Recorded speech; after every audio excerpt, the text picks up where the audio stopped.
Hi, this is Thomas, Mr. Fix-All Home and Garden in Raleigh, North Carolina. Well, it's Tuesday, and it's really a nasty day. The weather didn't cooperate.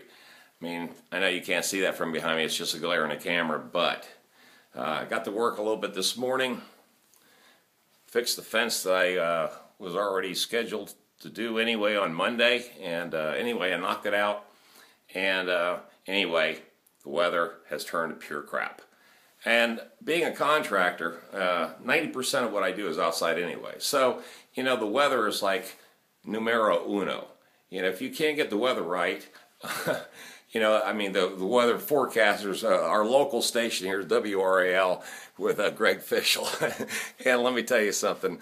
If I had to sit there and count all the money I lost on trying to predict what he was trying to predict, you know, anyway, I'd be a rich man. I could retire probably last year. But no offense to Greg Fischel. He's a great guy. I watch him all the time from WRAL. But, you know, sometimes weather forecasting is truly a science. Well, hey, on a lighter side, what ended up happening is that I just wanted to throw this particular introduction video up so I can kind of get you guys set up for the next series of videos that I'm already trying to upload now. I just didn't realize how long it was going to take.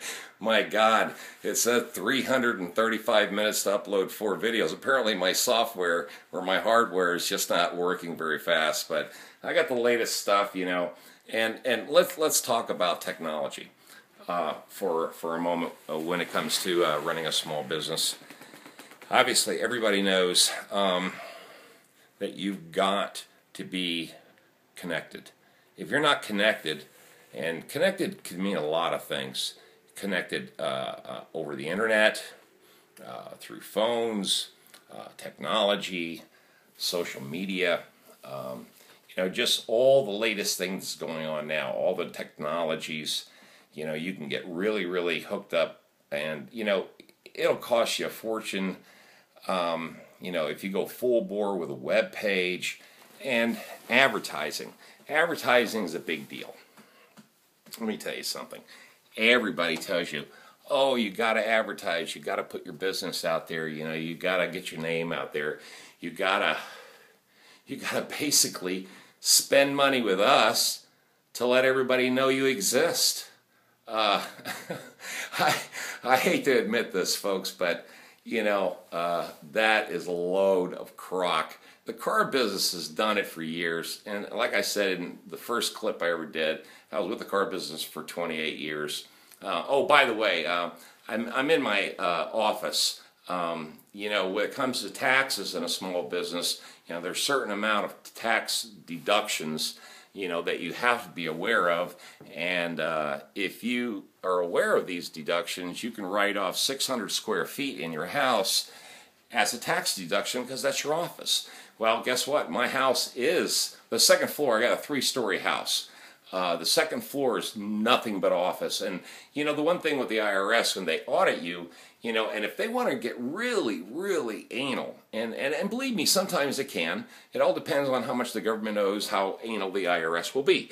So, you know, if you just start popping up on their radar, you know, the red flags are going off everywhere, you know, guess what? One day somebody's going to come over, knock on your door, and it's going to be these guys in suits, and they're going to say, we want to see, excuse me about that, we want to see your office. And guess what? If you can't produce it, you're in deep crap. And I've been there. I got audited in 05 and 06, cost me $20,000.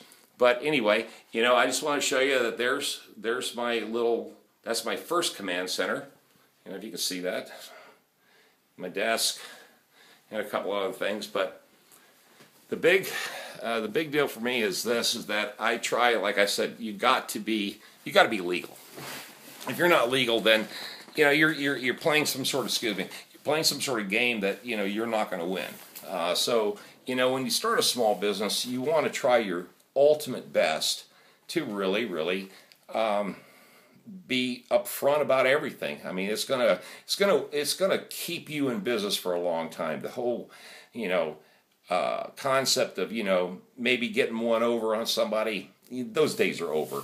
if you want to really, really be successful, I promise you, you need to really, really tighten up, the way you think about things. So if you get ready to start this business, you say, okay, I've got an idea, and it's a good one. And go downtown, go get a license. It costs $50. And then go to your local insurance company and go buy you a liability policy. Those two pieces of paper will get you started. I promise you. Now, you just have to go get some business cards. You've got to be able to, when you talk to people, and remember, this business is the way I think. The thing that I was telling you earlier in the first video is, if you listen to the way I think about things, then it'll come easy to you. It's going to be a little tough at first, because it's very hard to get in, like I said, get out there, get in people's faces, shake hands, let them know who you are, what you can do, what you're about, blah, blah, blah. The salesmanship. Excuse me. But and I'm going to go on the record, and everybody knows this. Since I've been in business in Raleigh, North Carolina, I have spent absolutely zero. And let me say that again, zero on advertising. Now, most people say, yeah, right, he's a liar. This guy, he's full of himself so bad. But there are enough people that know me well. And you can Google me, and I appear. It was a very, very, very carefully thought out thing on my part about my name. My name is what the business is, and I was telling you in the first clip that I'll help you try to identify yourself. And if you can't identify yourself with your business, in other words, the face has to be a part of the business. I'm not a good-looking guy. I don't consider myself to be. I'm an old 55-year-old, beat up guy. But the one thing is still good is the brain, and what comes, like the old saying, what comes out of your mouth is everything. First impressions. So once you realize that maybe you need to be brushed up on sales skills and personal skills and people skills and knowing how to shake somebody's hand correctly, all those little things, that's something to use like salesmanship 101 in a car business. That's what they teach you immediately. So, that whole process with, knowing exactly how to approach somebody, what to say, what not to say. And body language, all the little things. And I'm not trying to get into a philosophical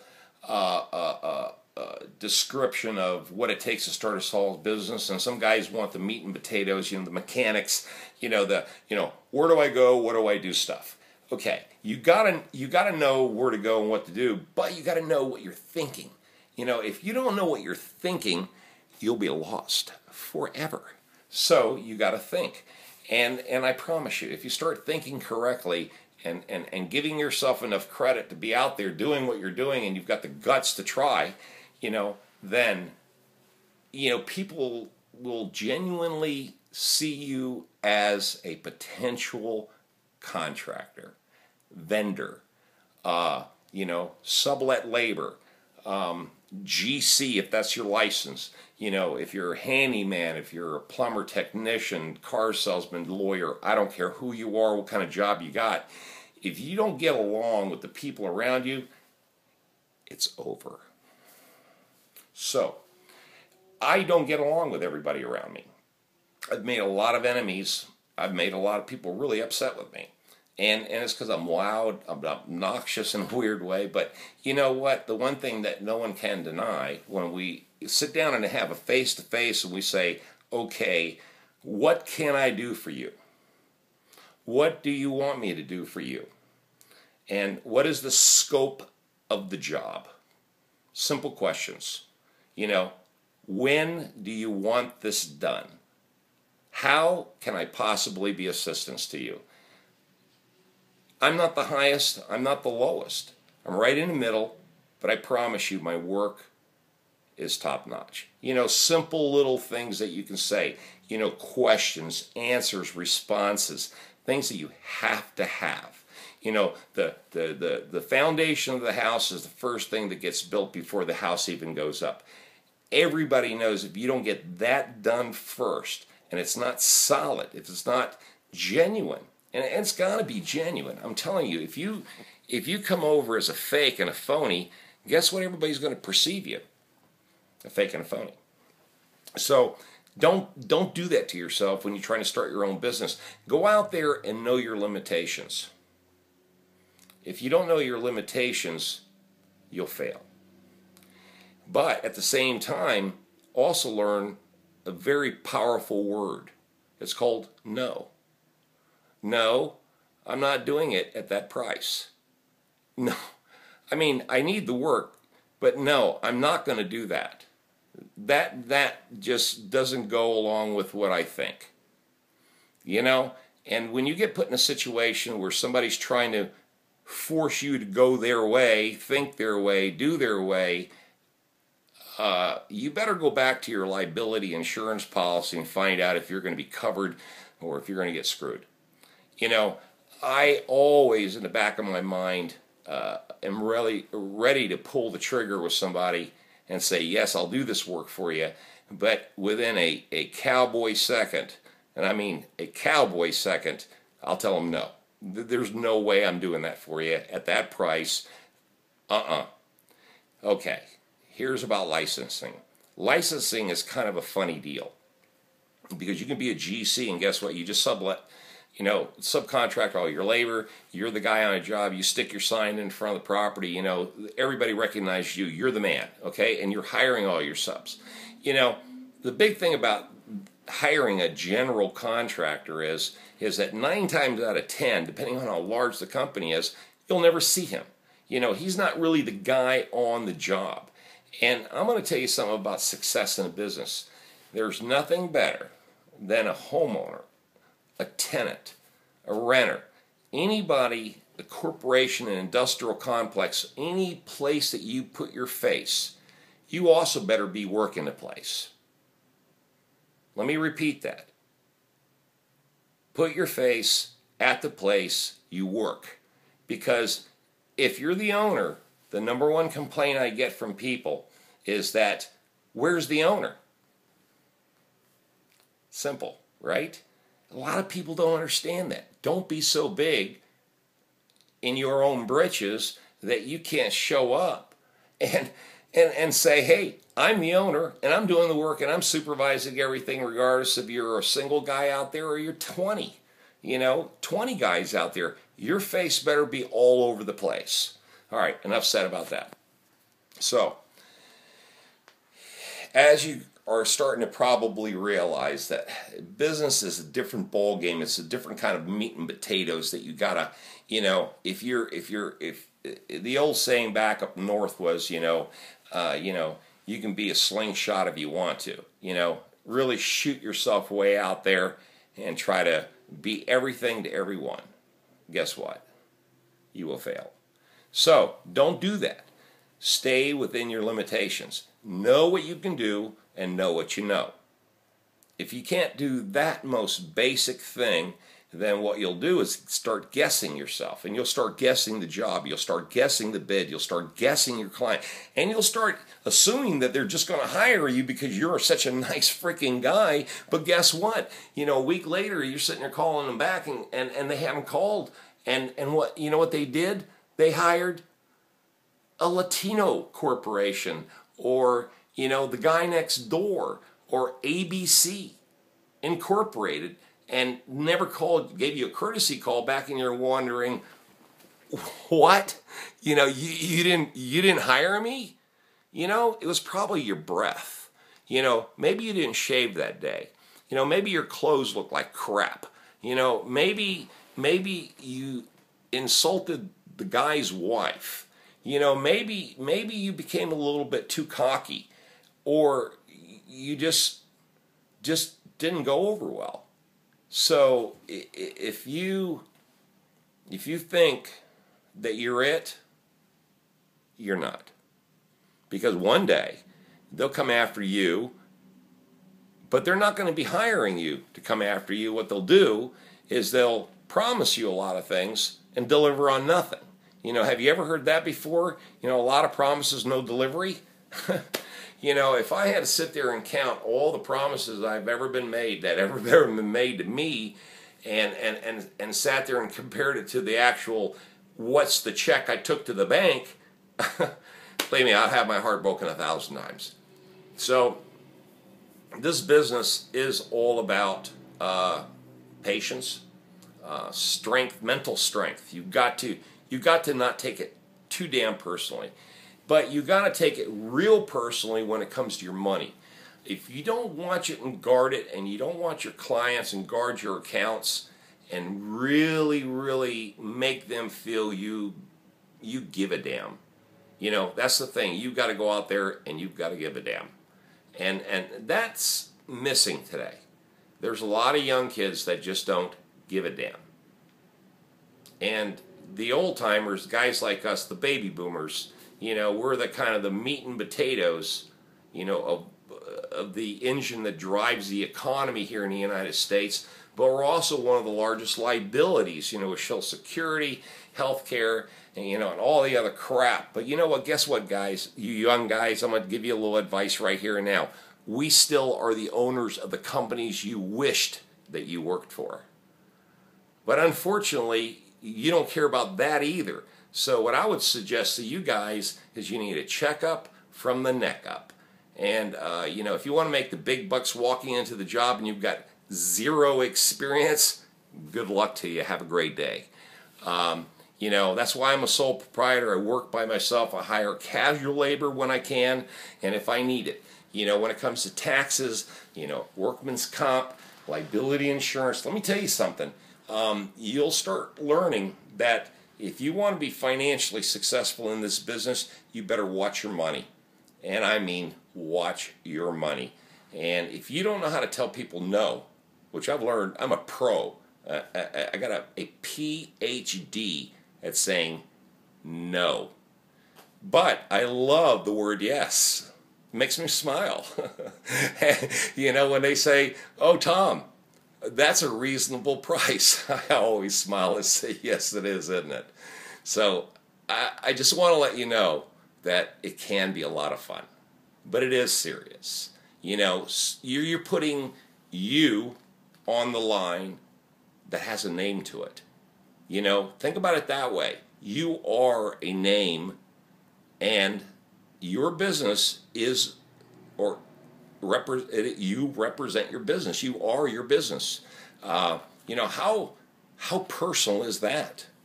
I mean, can you think of anything more personal than being the face of an entity that actually provides you a living and allows you the luxuries, the happiness, the pursuits, the jubilation of knowing that it's all okay. You know, it's okay to do what you do. That you're proud to be that guy who does dirty jobs and, you know, digs up this and, you know, hauls off that, cuts this, you know, removes that, mold, you know, rot, you know, fire damage. You know, this is the big stuff these days, is because renters and homeowners, they're all kind of stuck where they're at. So guess what? If they're stuck, that means we're stuck fixing all their crap and all the stuff that's broken and everything that's wrong with the original construction when it was built new, because I can go into 5 hours of telling you how lousy some of the houses here in Raleigh are built. Oh, they're pure crap. And thank God for it, because guess what? I'm making a ton of money on poor craftsmanship day one in this city. 15 to 20 years of pure, and I love this city, but I'm going to tell the city planners, the inspectors, and all the other people out there, you guys allowed this place to get built way too fast.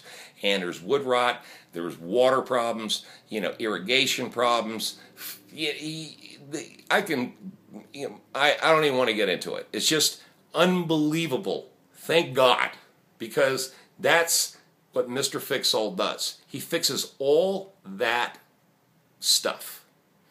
And the business, and I want to tell you that real quick, is a handyman business. That's how my license categorized. I'm categorized as far as my business duties or whatever, the category of what I do is handyman services. But when the corporation was first founded, it was a mechanical repair. Then it turned into a rental management. Then it turned into rental repair. Then it turned into, owner referral. Then it turned into, commercial referral, industrial referral. Because guess what, guys? The guys who rent happen to be owners of something else. So if you're not going out there and finding out what in the world, the people that you work for, you're not actually trying to talk to them and say, hey, how's it going? Where are you from? Hey, I seen those Michigan license plate, Florida license plate, New Jersey license plates. Heaven, there are a million of them here. And they all got money. The thing is they don't mind paying somebody if they find out that they can trust them. The worst thing in the world is being a foreigner here, from China or Pakistan or India, and God all over the world, and you guys come here and you don't have a contractor that even attempts to try to speak your language. I'm going to tell you guys something. I know bits and pieces of about 4 languages. English, German, Korean, Spanish. I'm learning a little bit of Russian, and I'm learning a little bit of Chinese. And because I realize that I can't be limited by my inabilities or my lack of understanding of other people or other cultures. And guess what? Their money is all one color, green. And I am a green company. So when I tell you I'm a green company, that means I want their green. And that's how you think. If you try not to be confrontational and obnoxious, shave. I think I got maybe a day old, 2 day old beard here, but I was outside all day, no one saw me. But when you're getting ready to set an appointment, look good, look professional, wear a company logo if you got one, make one up, have your business card match, all the colors, your van, your trucks, your business card, your flyers, your leaflets, whatever you're handing out, your internet, if you got, some logo up there, everything has to be consistent and it has to look simple. And that's another thing. The name of your business. Keep it simple, stupid. My best advice to you. It's got to be wholesome. It's got to be generically fun sounding. And it's got to make sense. It's got to apply. And it's got to be franchisable. Not McDonald. To me, McDonald is some Irish guy. If someone said McDonald, I would say, oh yeah, I met him at the pub. But, Mr. Fix-All, you don't meet him at the pub.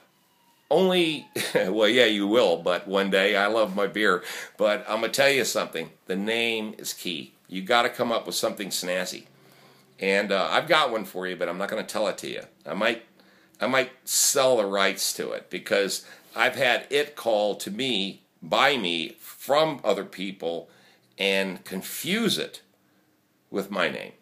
And it's still an open